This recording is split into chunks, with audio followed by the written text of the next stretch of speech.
பரிசுத்த ஆவியானவர் நம்மோடு கூட இடைப்படட்டும். ஒரு கணம் நாம் சங்கீதம் 39வது சங்கீதத்தை நாம் எடுத்துக்கொள்ளலாம். 39வது சங்கீதம். அதில் மொத்தம் எத்தனை வசனம் இருக்குது? வெறும் 13 வசனம் தான் இருக்குது. எல்லாம் நல்ல அதிகாரம், நல்ல வசனம் தான். நமக்கு சூழ்நிலைக்கு ஏற்ப வார்த்தைகளை கர்த்தர் கொடுக்கும் பொழுது அது ரொம்ப ஆசீர்வாதமாக இருக்குது. இந்த சங்கீதத்துக்கு ஒரு தலைப்பு வைக்கணுமே என்று சிந்திக்கும் பொழுது, சிக்கல்களில் ஆழ்ந்த சிந்தனை. தலைப்பு என்ன? சிக்கல்களில் ஆழ்ந்த சிந்தனை. இந்த சங்கீதத்தை தாவீது எந்த சூழ்நிலையில் எழுதினார், எந்த சூழ்நிலையில் பாடினார் என்று தெரியல. நானும் சர்ச் பண்ணுற நேரம் இல்லை. ஏன்னா நான் 3:45 மணிலேருந்து உட்காந்துருக்கிறேன். சமயம் இல்லை, நேரம் இல்லைன்னு தான் சொல்லணும். ஏன்னா ஒரு பக்கம் கண்ணு சொருகுது, இன்னொரு பக்கம் டைம் ஆகிடுது. இப்படி சூழ்நிலைகளை தேடினேன். ஏதோ ஒரு சூழ்நிலையில் அவர் அகப்பட்டு இந்த பாட்டை அவர் பாடுறார். ஆனால் ஒரு பயங்கரமான ஒரு இக்கட்டான சூழ்நிலையில் அவர் சிக்கொண்டார். மகா பெரிய வேதனை. நான் என்ன செய்வேன், நான் எது பேசினாலுமே தப்பாயிடும் என்ற சூழ்நிலையில் அவர் சிக்கிக்கிட்டு இருக்கிறார். அந்த சிக்கிக்கிட்டு இருக்கிற அந்த சூழ்நிலையில் ஒரு சில பாடல்களை எழுதி, சில கருத்துக்களோடு கூட வரிகளை எழுதி, எதுதூன் என்னும் லேவியன், அந்த காலத்தில் பாட்டுக்காரங்க லேவி கோத்திரத்தை சார்ந்தவர்கள். எதுதூன் என்று சொல்லப்படுகிற ஒரு லேவியன், அந்த லேவியன் கையில் தாவீது கொடுக்கிறார். தாவீது காலத்தில் எதுதூன் இருந்தான். சாலமோன் காலத்தில் எதுதூனுடைய பிள்ளைகள் இருக்கிறாங்க. வாசிக்க 1 நாளாகமும் 9:16 குறிப்பு மட்டும் எடுத்துக்கலாம். வீட்டில் போய் செக் பண்ணிங்க. தப்பாக இருந்தால் மறுபடியும் என்ன கேளுங்க. 25ஆம் அதிகாரம் 1 வசனம், 3வது வசனம், 6வது வசனம். 1 நாளாகமும் 9:16, 25:1, 3:6. இதிலெல்லாம் எதுதூனுடைய பிள்ளைகளை பற்றி எழுதியிருக்கும். சாலமோனுடைய அரண்மனையில், சாலமோனுடைய தேவாலயத்தில் பாடுகிறார்கள் நிறுத்தும் பொழுது, அப்பொழுது அவர்கள் அந்த குழுவில் இருக்கிறாங்க. ஓகே மக்களே, தலைப்பை மறுபடியும் ஒரு முறை சொல்லுங்க பார்ப்போம். சிக்கல்களில் ஆழ்ந்த சிந்தனை. நிறைய பேருக்கு பெரிய சிக்கலில் சிக்கியிருக்கிறோம். யாராருக்கும் சிலர் பண சிக்கல், சிலர் குடும்ப சிக்கல், சிலருக்கு சண்டை சிக்கல், சிலருக்கு கடன் என்ற சிக்கல், சிலருக்கு தோல்வி பயம் என்ற சிக்கல், சிலருக்கு எக்ஸாம் போய் எழுதிட்டு வந்துட்டோடனே நல்லா எழுதிட்டுன்னுவாங்க, ரிசல்ட் வரப்போகுது அந்த சிக்கல். எப்படியோ ஏதோ ஒரு சிக்கல் எங்கேயோ சிலரை என்ன பண்ணி வச்சிருக்கு, சிக்கி வச்சிருக்கு, லாக் பண்ணியிருக்கு. எந்த சிக்கலும் ஒரு நாள் வெளிப்பட்டு தானே ஆகும். மகனே, இல்லை உண்மை தானே? ஆமாம், ஒரு நாள் கண்டிப்பாக வெளிப்படும். சரி, அதை விட்டுடுவோம். நம்ம இந்த சங்கீதத்துக்கு வரலாம். சிக்கல்களில் ஆழ்ந்த சிந்தனை. சிக்கல்கள் வரும் பொழுது இன்றைக்கு உலகத்தான் இந்த தந்திரத்தை கண்டுபிடிச்சிக்கிட்டாங்க. சார் தியானிங்க சார், தியான மண்டபத்துக்கு வாங்க சார். பல கோடி ரூபாய் கொடுத்து இன்றைக்கு தியான மண்டபங்களை கட்டி வைத்து மக்களை உள்ளே அழைக்கிறாங்க. வாங்க சார், நீங்கள் எந்த மதமாக இருக்கலாம் சார், நீங்கள் கிறிஸ்டினாக இருக்கலாம், முஸ்லீமாக இருக்கலாம், இந்துஸாக இருக்கலாம், இந்துஸில் எத்தனை கொள்கைவாதமாக இருக்கலாம், நீங்கள் வாங்க சார், தியானித்து பாருங்கள் சார், உங்களுக்கு மன ஆறுதல் வரும் சார். துபாயில் உள்ள மன்னர்களெல்லாம் எங்கள் ஃபெல்லோஷிப்பில் தான் சார் இருக்கிறாங்க தியானத்தில். வாங்க சார், இப்படி கையை காட்டின்னு இப்படி உட்காந்துக்கிறாங்க. ஸோ தியானித்தால் பிரச்சனை போயிடுன்றாங்க.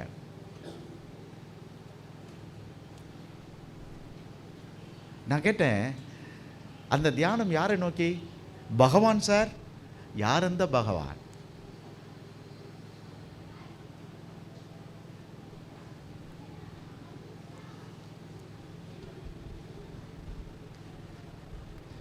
மக்களே, நாம் வெளியே போக வேண்டாம், இங்கே நிற்போம். அவங்க எப்படியான தியானிச்சுட்டு போகிறாங்க. நமக்கு இப்போ தேவை, சிக்கல் வரும்பொழுது ஆழ்ந்த சிந்தனை வேண்டும். எதை சிந்திக்கிறது? நேற்றுக்கு ஒருத்தர் சாட்சி சொல்கிறார். நல்ல வருமானம், ஒரு மார்வாடி வந்து சாட்சி சொன்னார் கூட்டத்தில். நல்ல வருமானம், நல்ல வேலை, நல்ல உயர் அந்தஸ்து. திடீரென்று ஒரு ஆவி வந்து பேசுது, நீ செத்துரு, நீ எதுக்கு இருக்கிற? அவர் சொல்கிறார், எனக்கு எந்த குறைவுமே இல்லையே, நான் ஏன் சாகணும்? ஆனாலும் அந்த வார்த்தை என்ன பண்ணிக்கிட்டே இருக்கு, சொல்லிக்கிட்டே இருக்கு. 45 நாள் அதை டாலரேட் பண்ணுறாரு. அதுக்கப்புறம் அவரால் முடியலை. அவர் முடிவு பண்ணுறாரு, நானும் என் மனைவி பிள்ளைகளும் செத்துடணும். ஏன்னா நான் செத்துட்டா என் பிள்ளைகள் மனைவியெல்லாம் போயிடுவாங்க. இப்படி அவருடைய சாட்சி நீண்டுக்கிட்டு போச்சு. நான் என்ன சொல்கிறேன்னா, அப்போ அவர் கடைசியில் எங்கள் அம்மா வந்து சாமிகளோடு ஒரு சாமியாக ஃபோட்டோவிலலாம் வச்சுக்கிட்டு வணங்குறாங்களே எங்கள் அம்மா. ஆக்சுவலாக மார்வாடிங்க வந்து இந்த முகத்தை வாயில் மூடி இருப்பாங்க பாருங்கள், தெய்வமாக்கிடுவாங்க அவங்க. அந்த மாதிரி அவங்க அம்மாவும் அந்த சாழலில் போயிட்டாங்களாம். அதனால் எங்கள் அம்மாவை நோக்கி பார்க்கலாம் என்று சொல்லி பார்க்குறார். அம்மாவும் வரல. அவர் நம்பின தெய்வம், அவருடைய மார்வாடி கோயில், இந்த ஹை ஹாஸ்பிட்டல் எக்மோருக்கு பக்கத்தில் ஒரு பெரிய டெம்பிள் இருக்குது, மார்வாடி டெம்பிள். அதில் 4:30 மணிக்கு போயிட்டு அவர் தான் க்ளீன் பண்ணி எல்லாம் அரேஞ்ச் பண்ணுவாராம். அங்கே ஓடி பார்க்குறார். 2:30 மணிக்கு, 3 மணிக்கு, 4:30 மணிக்கு ஓடி பார்க்குறார். நிம்மதி இல்லை. அப்போது ஒரு முறை அவர் கேட்குறார், இன்று இரவு நான் சாக போகிறேன், உண்மையான கடவுள் யார்?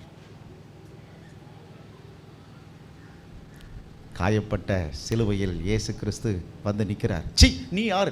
நான் இயேசுவெல்லாம் எனக்கு பிடிக்காத, நீ ஏன் வர என்ன கேட்டார். மறைஞ்சு போச்சு தரிசனம். காலையில் குளிக்க போகிறார் பாத்ரூமில், கரண்ட் ஆஃப் ஆகிடுச்சு.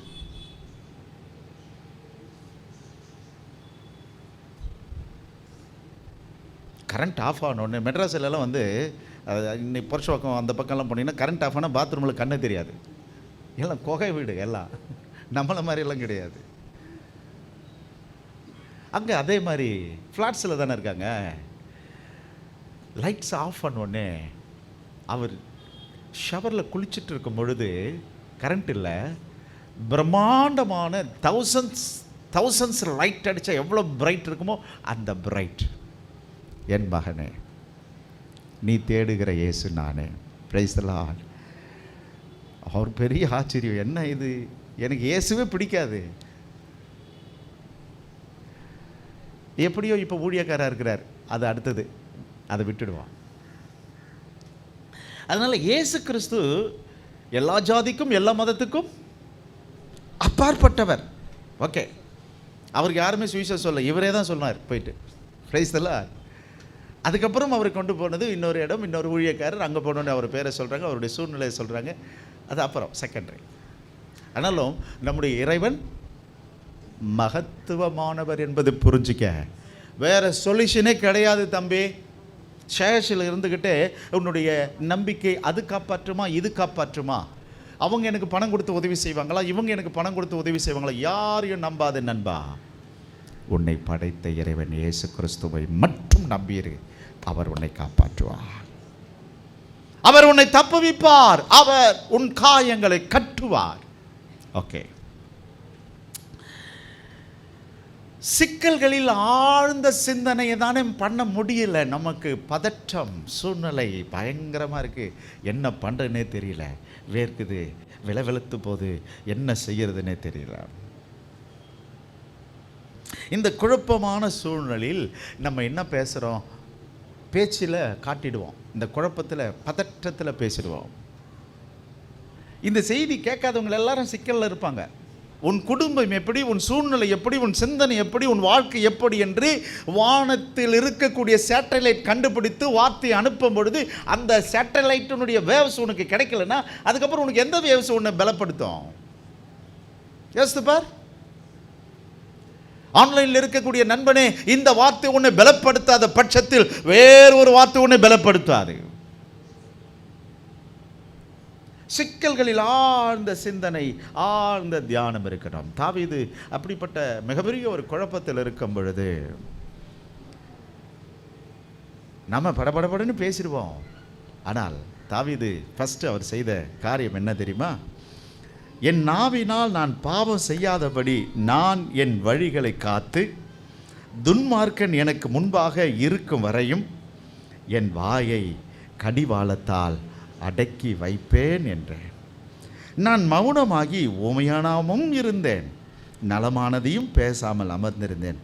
ஆனாலும் என்னுடைய துக்கம் என்ன பண்ணுது? கொப்பளிக்குது.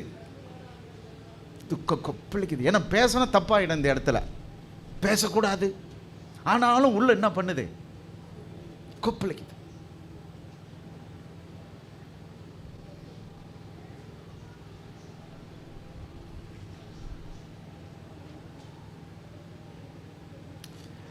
நண்பர்களே, குழப்பமான சூழலில் நாவினால் சிக்கலை அறுத்து விடலாம் என்றால் இன்னும் சிக்க வைக்கும். அந்த சமயத்தில் எப்படி இருங்க? நலமானதையும் பேச. ஏன்னா அப்போ தான் நிற்பான் ரெடியா. நீ என்ன தான் பேசுகிற? இவ்வளோ நேரம் அவங்க பேசியிருப்பாங்க. ஃபைனலி ரிசல்ட் யார்கிட்ட வந்து நிற்கும்? உங்ககிட்ட வந்து நிற்கும். இப்போ பேச ஆரம்பிப்ப பாரு, அவ்வளோதான், மாட்டிக்கிட்டோம்.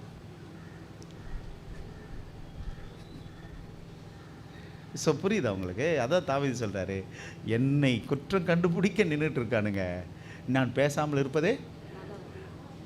இந்த சூழ்நிலை எங்கே கொண்டு போகுதுன்னா, கெத்செமனே தோட்டத்தில் ஆரம்பித்த இயேசு கிறிஸ்து வார்த்தை, நீங்கள் தேடுகிற இயேசு, அவ்வளோதான். அங்கே ஒரு வார்த்தை பேசினாரா?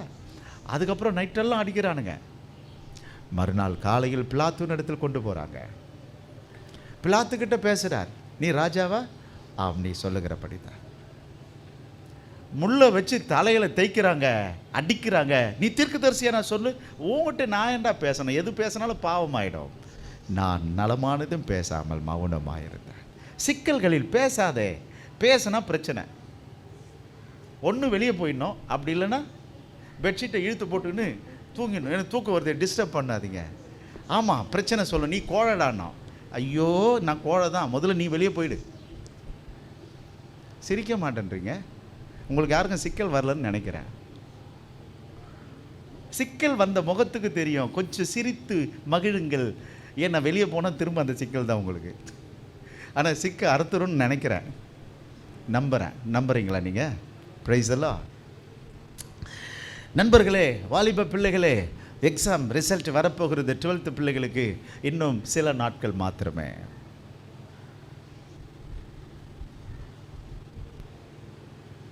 ஒன்றும் பேசாதீங்க, அமைதியாக இருங்க. ஆமாம், நான் பண்ணது தப்பு, அதுதான் வந்திருக்கு ரிசல்ட்டில்.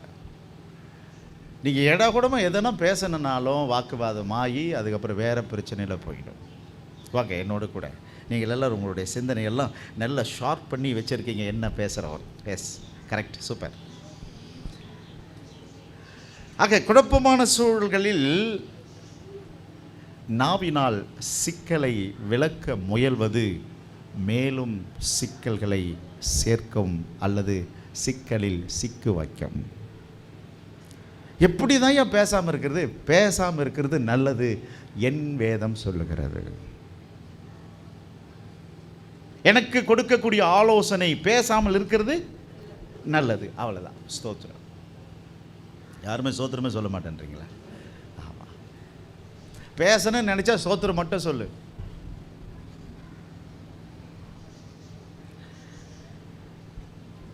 ஆக சிக்கல்களில் ஆழ்ந்த சிந்தனை இது. இந்த சிந்தனை நம்மை பாவங்களிலிருந்து விலக்கும், அடுத்தது தேவனோடு சேர்க்கும். சொல்லி பாருங்க. ஃபில் பண்ணணும், அந்த சென்டென்ஸை ஃபில் பண்ணணும். எந்த சென்டென்ஸு?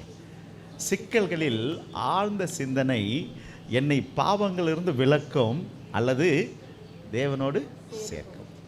இதுதான். இந்த சென்டென்ஸை ஃபில் பண்ணால் மட்டும்தான் அது ஃபில் ஆகும். என்னுடைய குழப்பமான சூழ்நிலையில் நான் ஆழமாய் வேதத்தை தியானிப்பேன் அல்லது இறைவனோடு கூட நான் இருப்பேன். ஆனால் என்னை பாவங்களுக்கு சிக்க அறுக்கும் அல்லது தேவனோடு சேர்க்கும். அதனால தான் நான் சொல்லுவேன், அமைதியான சூழ்நிலையில் பைபிள் எடுத்துகிட்டு போயிடுங்க,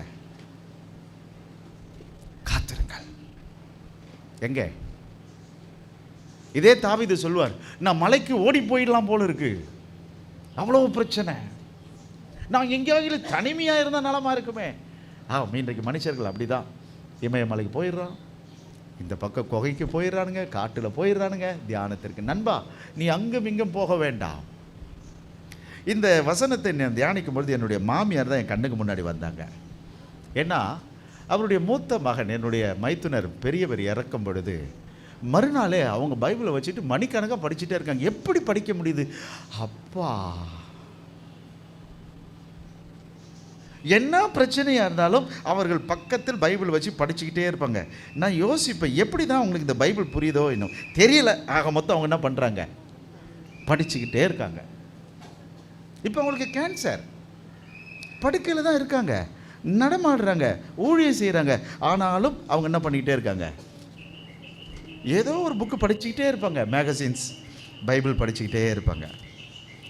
அதனால தான் அவங்க தப்பிச்சுக்கிட்டே வராங்க எல்லா நெருக்கங்களுக்கும் பிரச்சனைகளுக்கும். சிக்கல்களில் ஆழமான சிந்தனை நல்லது.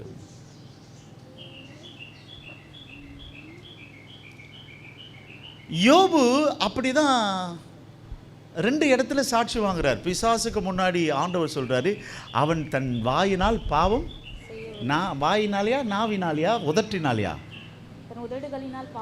உதடு வேற, வாய் வேற, நாவு வேற. சொல்லி பாருங்க. உதடு, வாய், நாவு. யாருக்கான ரகசியம் வேணுமா? புரியலையே, சத்தமே இல்லை. சூப்பர். ஓகே, முதல்ல என்ன சொன்னேன்? உதடு. உதட்டில் பேசுகிற வார்த்தை யாரையும் மனம் வருத்தாது, அவங்களும் வருத்த மாட்டாங்க. இது எதோட போயிடும்? சும்மா வெளியே போயிடும். அடுத்தது வாய்.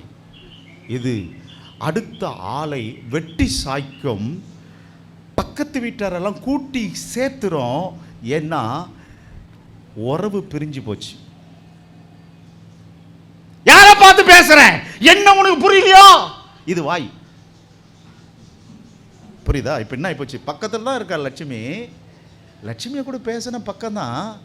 ஆனா இப்போ உறவு பிரிஞ்சு தூரமா போயிடுச்சு, பல கிலோமீட்டர் தூரமா போச்சு. உனக்கு அறிவு இல்லை, நான் சொல்றது உனக்கு கேட்கல. அப்ப என்ன ஆயிப்போச்சு உறவு? இது வாய். உதட்டிலும் பாவம் செய்யல, வாயிலும் பாவம் செய்யல. மூணாவது இது விஷம்.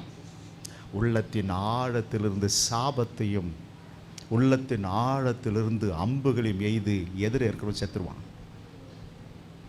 நான் இது விஷம் நிறைந்தது.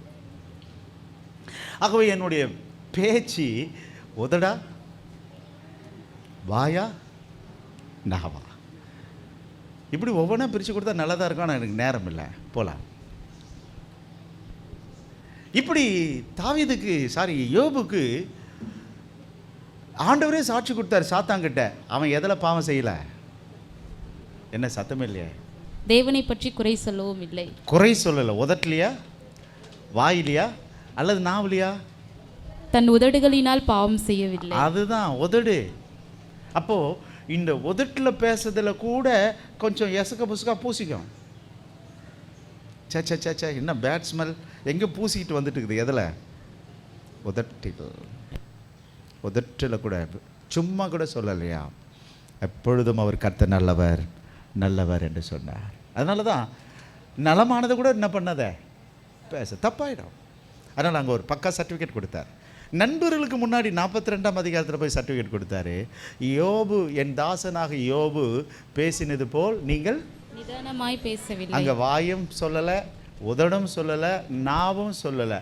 அங்கே நார்மலாக இருக்குது. அப்படியானால் அவனுடைய ஃபுல் ஸ்ட்ரக்சர், அவனுடைய முழு யோசனை சிந்தனை ஒரு பொழுதும் யார் பேரிலும் அவனுக்கு குறைவே இல்லை. இங்கே பாருங்களேன், முகநாடியை பார்க்குறாரு அவர். அந்த முகநாடியில் சொல்லிடும் யார் பேரிலாகிலும் கஷ்ட நஷ்டங்கள் கோபம் பேச மாட்டாங்க. ஆனால் எது சொல்லும்? அதனால் கர்த்தர் எதை பார்த்துட்டே இருந்தாராம்? அவன் வாயை பார்க்கல, எதை பார்க்குறாரு? நல்லா ஜூம் பண்ணி பார்க்குறாரு. ஓகே, நாடியில் ஏதாவது ப்ராப்ளம் இருக்கா? இவர் கூட நாடி பார்க்குறார், ஜோதிடர் முகநாடி பார்க்குறார். எஸ், சர்டிஃபிகேட் கொடுத்தார். ஏண்டா உங்களை பற்றி எந்த தப்பும் அவன் மனசில் வைக்கலடா, விட்டுட்டான்டா. ஏன் தெரியுமா? என்னை பார்த்துட்டான். ஹல்லேலூயா.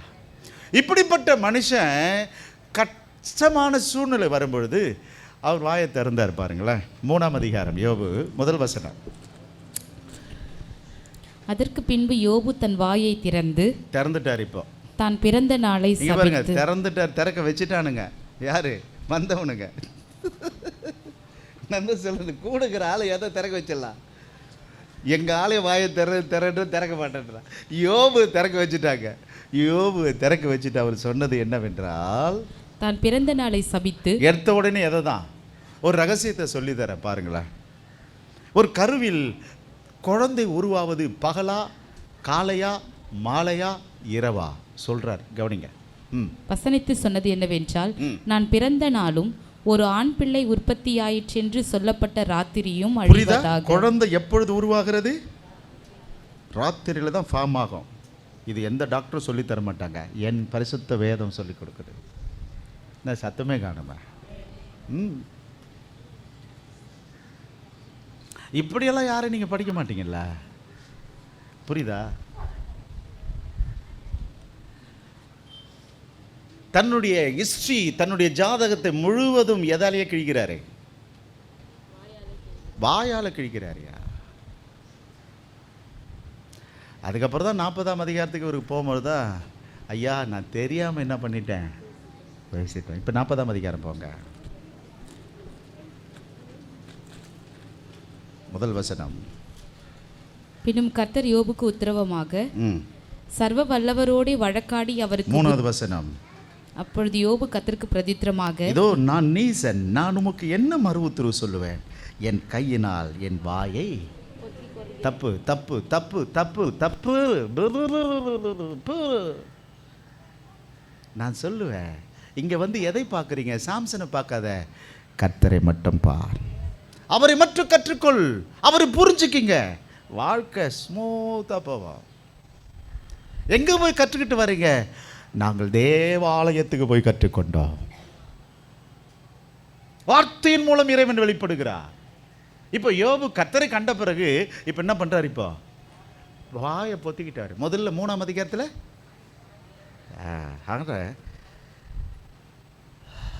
வாயை கட்டுப்படுத்தும் பொழுது யோபு சோர்ந்து போனார். தன் பிறந்த நாளையே சபிச்சிட்டார். மக்களை, நீங்கள் யாரும் நான் ஏன் பிறந்தேன் என்று மட்டும் சொல்லிடாதே. உன் பிறப்புக்கு ஒரு நோக்கம் உண்டு. உன்னை அழைத்ததற்கு ஒரு நோக்கம் உண்டு. தேவ ஆலயத்தில் உட்கார்ந்திருப்பதற்கு ஒரு நோக்கம் உண்டு. நண்பா, சோர்ந்து போவாதே. யாருக்கிட்டையும் போயிட்டு தப்பாக பேசாதே.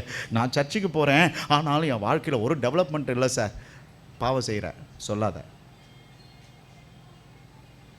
என் பிரச்சனை ஒன்றும் தீரலை சார், பாவம் செய்யாதீங்க சொல்லாத. உன்னை அழைத்தவர் நல்லவர். மற்றவர்களையும் குறை சொல்லாதே. நீ ஊழியம் செஞ்சு, நீ ஜெபிச்சு என்னத்தை கண்டுட்டேன்னு சொல்லாதே. பாவம் செய்யாதே.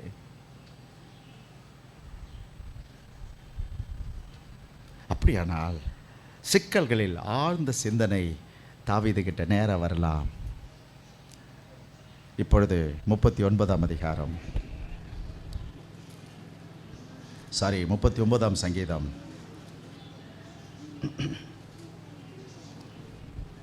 2வது வசனம். நான் மௌனமாகி ஊமையனாய் இருந்தேன், நலமானதை கூட பேசாமல் அமர்ந்திருந்தேன், ஆனாலும் என் துக்கம். எரேமியா 20ஆம் அதிகாரம் 9வது வசனம் ரொம்ப அழகா சொல்லும், படிச்சு பாருங்க. ஆதலால் நான் அவரை பிரஸ்தாபம் பண்ணாமலும் இனி கர்த்தருடைய நாமத்திலே பேசாமலும் இருப்பேன் என்றேன். என்னை அடிக்கிறாங்க, என்னை துரத்துறாங்க, என்னை ஆழ்குழியில போடுறாங்க, நான் இனி தீர்க்க தரிசனம் சொல்ல மாட்டேன், நான் இனி ஆராதிக்க போக மாட்டேன் என்று எரேமியா சொன்னார். ஆனாலும் அவருடைய வார்த்தைகள் என் எலும்புகளில் அடைப்பட்டு எரிகிற அக்கினியை போல் என் இருதயத்தில் இருந்தது. அதை சகித்து இளைத்து போனேன்.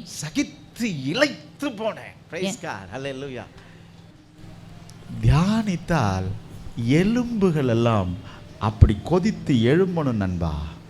ஆனால் எதையே தியானிச்சுட்டு இருக்கிறோம். என்ன அப்படி பண்ணிட்டு போயிட்டாங்களே, இப்படி பேசிட்டு போயிட்டாங்களே, இப்படி நடந்து போச்சே, இப்படி என்ன அவமானப்படுத்திட்டாங்களே. இந்த தியானம் தான் நம்மளை என்ன பண்ணுது? எலும்ப ஊடுருது. ஆனால் நெருக்கத்தின் நடுவே கர்த்தரை தியானிங்கள். உங்கள் சிக்கல்களில் வாழ்க்கையை தியானிங்க. பைபிள் இருக்க அதில் கர்த்தர் பற்றி இருக்குது, குடும்ப சூழ்நிலை பற்றி இருக்குது, சண்டைகள் இருக்குது, வாக்குவாதங்கள் இருக்குது, ஏமாற்றுதல் இருக்குது, பல சூழ்நிலை இருக்குது. அந்த வேத பகுதி எடுத்து தியானிங்க, ரொம்ப ஆப்டாக இருக்கும். அதுதான் எனக்கு பிரிக்க தெரியலையே. வாங்க ஒரு வாரம் கிளாஸ் வாங்க, உங்களுக்கு பிரித்து கொடுத்துட்றேன். 1 வீக் கிளாஸ் வாங்க, அதெல்லாம் ஷார்ட் கோர்ஸ் வாங்க, சொல்லி கொடுக்குறேன். எந்தெந்த பகுதிக்கு எந்தெந்த சூழ்நிலைக்கு படிக்கலாம் பைபிளை. யாருக்குன்னா வேணுமா? வாங்க. ஆக இந்த தியானத்தில் தாவீதினுடைய அனுபவம் என்னன்னா, அவருடைய சூழ்நிலை மகா மோசமான சூழ்நிலை. அப்போது அவர் என்ன செய்தார் அந்த சூழ்நிலையில்?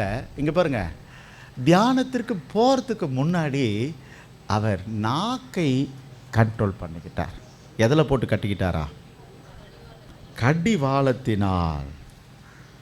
கடிவாளத்தினால் என் வாயை அடக்கி வைப்பேன் என்றேன், நான் மௌனமாகி. என்னவாயிட்டாரா? ஓமையா. இந்த தியானித்தா மட்டும்தான், அதாவது இதெல்லாம் கண்ட்ரோல் பண்ண தான் தியானிக்க முடியுங்க.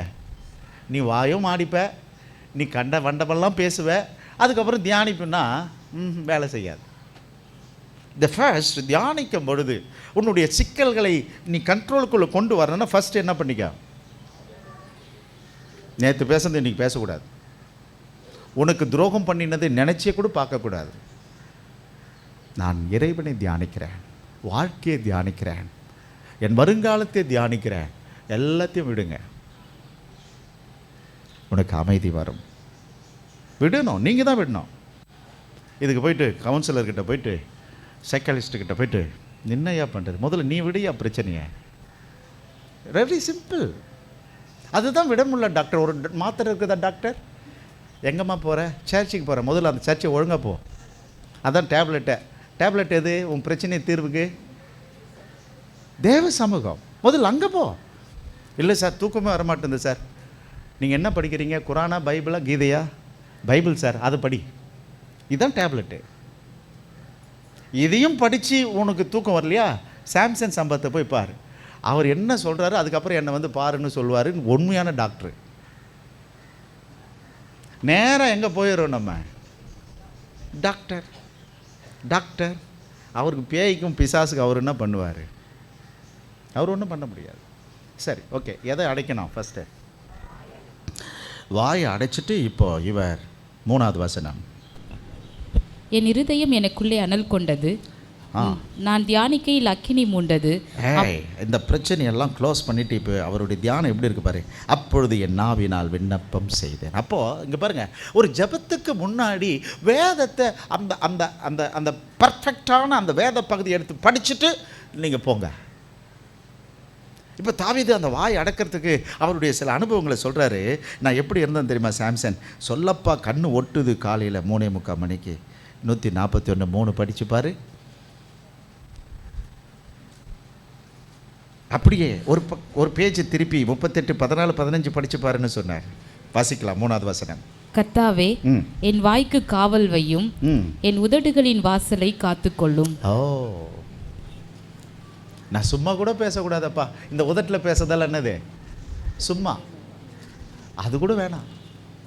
வாயில் பேசுறது பயங்கரம், நாவில் பேசுறது விஷம். ஞாபகம் இருக்கட்டும். எதுலேயும் வேணாம்.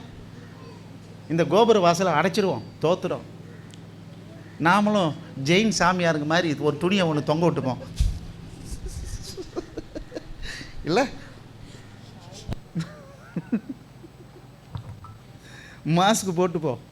கர்த்தர் நல்லவர், ஸ்தோத்திரம். சிரிக்க மாட்டேன்றீங்களேங்க நண்பர்களே. 38ஆம் சங்கீதம் 14வது வசனம். காது கேளாதவனும் தன் வாயில் மறு உத்தரவுகள் இல்லாதவனுமாய் இருக்கிற மனுஷனை போலானேன். நான் அப்படி ஆயிட்டேன். காதும் கேட்கல. எப்படி இருக்கு? இன்னொரு முறை படிச்சு பாருங்க. காது கேளாதவனும் தன் வாயில் மறு உத்தரவுகள் இல்லாதவனுமாய் இருக்கிற மனுஷன். அப்படி ஆயிட்டாரா? என்ன கவிதாசே, என்ன சொன்ன? காது கேட்கலப்பா. நான் சொல்றது உனக்கு புரியலையா? பாபா எதுக்கு வம்பு? தாவீது சிக்கல்களில் ஆழ்ந்த சிந்தனைக்கு ஒரு முன்மாதிரியை நான் பார்க்குறேன். என்னோடு கூட இப்பொழுது 39ஆம் சங்கீதத்துக்கு நேர ஓடிவாங்க. 9வது வசனம். நீரே இதை செய்தீர் என்று நான் என் வாயை திறவாமல் மௌனமாயிருந்தேன். நான் ஏன் மௌனமா இருந்தேன்னா, எதுவா இருந்தாலும் உம்மால மட்டும்தான் வருது, வேற ஒருவரால வராது. புரியுதா? வாயை மூடுறதுக்கு ரகசியம் உங்களுக்கு புரியுதா? நான் ஏன் வாயை மூடுறேன்? உம்மால தான் நீங்கள் தான் அனுமதிச்சிருக்கிறீங்க. அவனாக இருந்தாலும் சரி, இவனாக இருந்தாலும் சரி. இவன் வந்து குடும்பம், அவன் பேய். குடும்பத்திலேருந்து பிரச்சனை வந்தாலும் சரி, வெளியிலேருந்து பிரச்சனை வந்தாலும் சரி, யாரால் தான் வந்திருக்கோம்? நீங்கள் தான் அனுப்பியிருப்பீங்க. அதனால் உங்களை விட வேறு சக்தி. நான் எப்படி பேயை போய் தேடுவேன்? நான் மனுஷனை அடித்தா நான் குற்றவாளி ஆகிடுவேன். எனக்கு ப்ராப்ளமே நீங்கள் தான். என்ன சத்தம் இல்லையா? யாருக்கிட்ட தான் மோதிக்கணும்? ஏன்னா 45:7 எனக்கு தெரியுமே. ஏசையா 45:7 எனக்கு தெரியும். என்ன இருக்குது இப்போ? சீக்கிரம் சீக்கிரம் சீக்கிரம், நேரம் இல்லை எனக்கு. நீங்கள் டயர்டாக மாட்டேன்றீங்க. உங்கள் கண்ணும் முகமும் அப்படி பளிச்சுன்னு பூ மாதிரி இருக்குது. அதனால் நீங்கள் டயர்டாக மாட்டேன்றீங்க. அதனால தான் நான் எக்ஸ்டெண்ட் பண்ணிக்கிட்டே இருக்கேன். படிக்கலாம். ஒளியை படைத்து இருளையும் உண்டாக்கினேன், சமாதானத்தை படைத்து தீங்கையும் உண்டாக்குகிறவர் நானே, கர்த்தராகிய நானே இவைகளை எல்லாம் செய்கிறவர். அப்படியானால் நீர் எல்லாத்தையும் செய்கிறேன்னா நான் ஏன் அவங்ககிட்ட போனோம் இவங்கிட்ட போனோம்? நேரடியாக சாட்சிக்காரங்கிட்டே விழுந்துருவோம். அல்லேலூயா. புரியுதா உங்களுக்கு? பிரச்சனைக்கு சண்டைக்காரனா? இவர் தான் சண்டைக்காரனா? சாட்சிக்காரன் இல்லையா? ஏதோ நீங்கள் சொல்கிறீங்க. நீரே இதை செய்தீர் என்று நான் என் வாயை திறவாமல் மௌனமாயிருந்தேன். என்னிலிருந்து உம்முடைய வாதை எடுத்து போடும் உமது கரத்தின் அடிகளால் நான் சோர்ந்து போனேன். அக்கிரமத்தின் நிமித்தம் நீர் மனுஷனை கடிந்து கொண்டு தண்டிக்கிற போது அவன் வடிவை பொட்டரிப்பை போல அழிய பண்ணுகிறீர். நிச்சயமாகவே எந்த மனுஷனும் சத்தமே இல்லைங்க, மாயையே. அப்படியானால் இவர் என்ன சொல்ல வராரு என்ன சொன்னால், நான் யாரை பேசி என்ன பிரயோஜனம்? எல்லா மனுஷனுமே மாயை. இப்படி இருக்க 4வது வசனம். கர்த்தாவே, நான் எவ்வளவாய் நிலையற்றவன் என்று உணரும்படி என் முடிவையும் என் நாட்களின் அளவு இவ்வளவு என்பதையும் எனக்கு தெரிவியும். அப்போ என்ன சொல்றாரு? தியானத்தில் போய் எனக்கு உணர்வை தாரும். அது என்ன உணர்வு?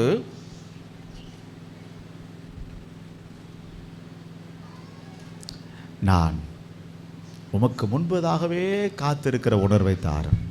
எனக்கு ரொம்ப கோபமாக வருது ஆண்டவரே. அவனை அடிச்சிடணும் போல இருக்கு, அவனை ஏதாச்சும் பண்ணிடணும் போல இருக்கு. எனக்கு உணர்வை தாரும். ஏன்னா 4வது வசனம் திரும்ப ஒரு முறை, கர்த்தாவே, நான் எவ்வளவு நிலையற்றவன் என்பதை உணரும்படி என் முடிவும் நாட்களின் அளவும் இவ்வளவு என்பது எனக்கு தெரியும். இதோ என் நாட்களை 4 விரற்கடையளவாக்கினேன். 13வது வசனம். நான் இனி இராமற் போக முன்னே தேறுதல்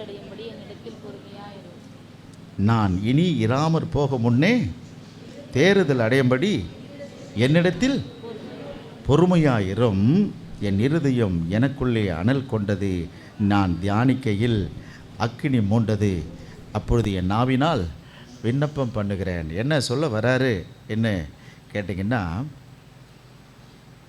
நான் துன்மார்க்கருக்கு முன்பதாக நிற்கக்கூடாது, நான் உமக்கு முன்பதாக நிற்கிறேன் நாதா. நானும் மாயைக்கு ஒப்பாக இருக்கிறேன். நானும் துன்மார்க்கனாய் போயிடாதபடி என் நாவினால் பொத்துக்கொண்டு உம்முடைய சமூகத்தில் காத்திருக்கிறேன். இப்பொழுது நான் துன்மார்க்கலுக்கு முன்னாடி நான் ஏன் போய் பேசணும்? எங்கே வந்து பேசுகிறேன்? உமக்கு முன்பாக பேசுகிறேன். ஜெபம் என்பது அதுதான் மக்களே. அவருக்கு முன்னாடி நின்று பேசுங்க. உங்கள் பிரச்சனைகளில் தாவீதுனுடைய அனுபவம் என்ன தெரியுமா? அவர் 4வது வசனத்தில் கர்த்தாவே, அந்த 3 கடைசியில் என் நாவினால் விண்ணப்பம் செய்த கர்த்தாவே. அதாவது அந்த தியானத்துக்கு போன பிறகு இவருக்கு ஒன்று புரியுது. அவனை அதை பண்ணிடுவேன், இதை பண்ணிடுவேன், இதை செஞ்சிடுவேன், அதை செஞ்சிடுவேன் என்ற நிலைக்கு அவர் இருக்கிற அந்த மனிதன் இப்பொழுது அவர் சூழ்நிலை மாறுது. தியானத்திற்கு பிறகு என்ன மாறுது என்று கேட்டிங்கன்னா, 4வது வசனம் என்ன சொல்கிறாரு? என் நாட்களின் அளவு எனக்கு தெரிவியும்.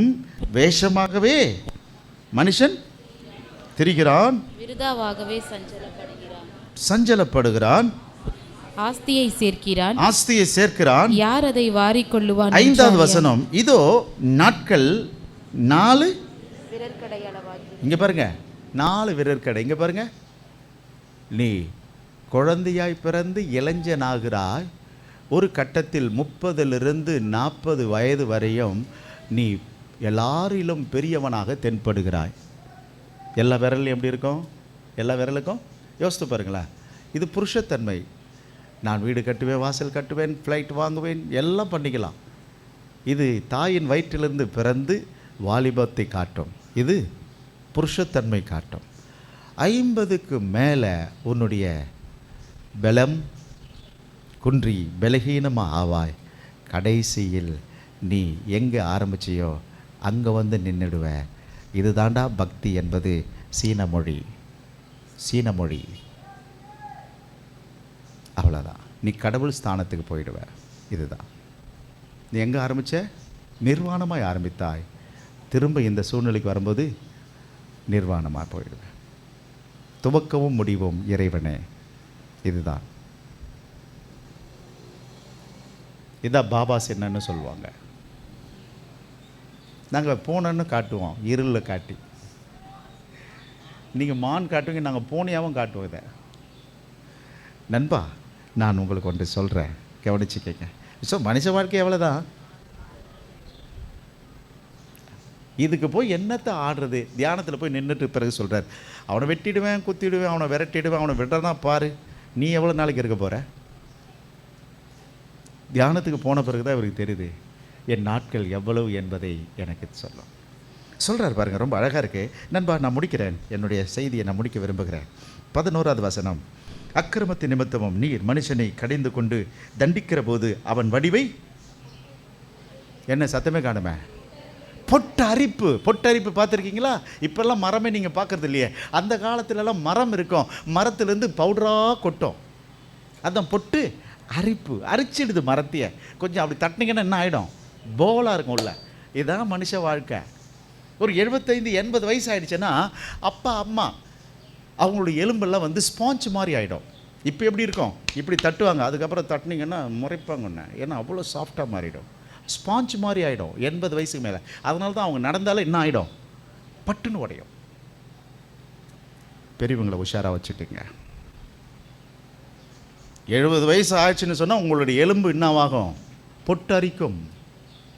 ஆகவே தான் மனுஷனை பார்த்து சொல்கிறார், மனுஷன் மாயைக்கு ஒப்பாயிருக்கிறான். அவன் மாய.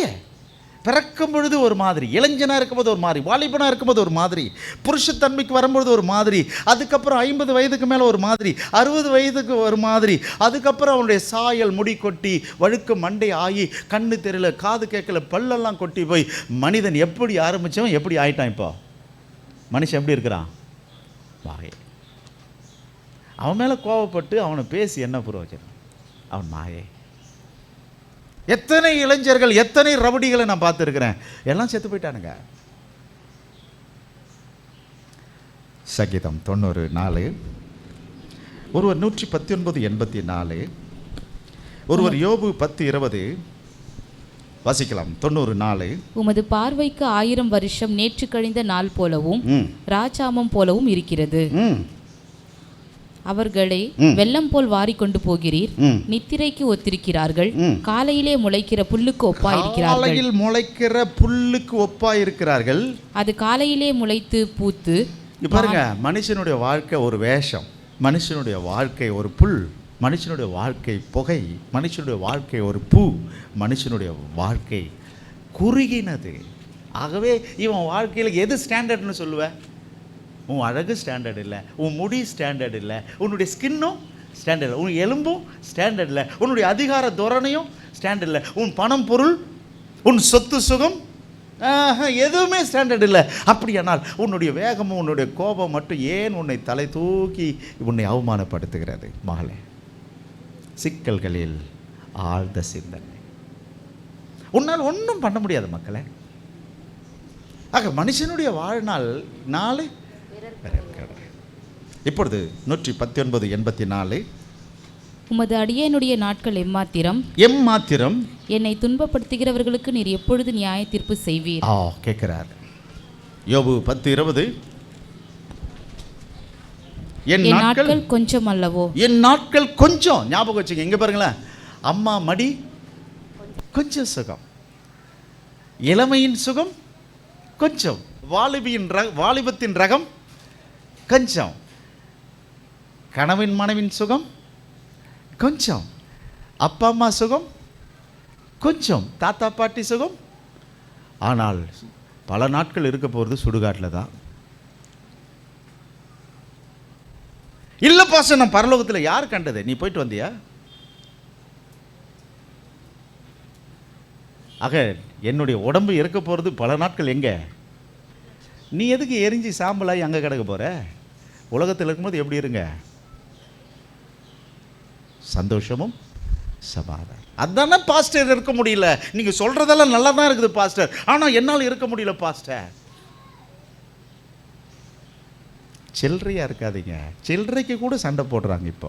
சில்லறை விட்டுடு. சிற்றின்பத்துக்காக சிற்றின்பம் விடு.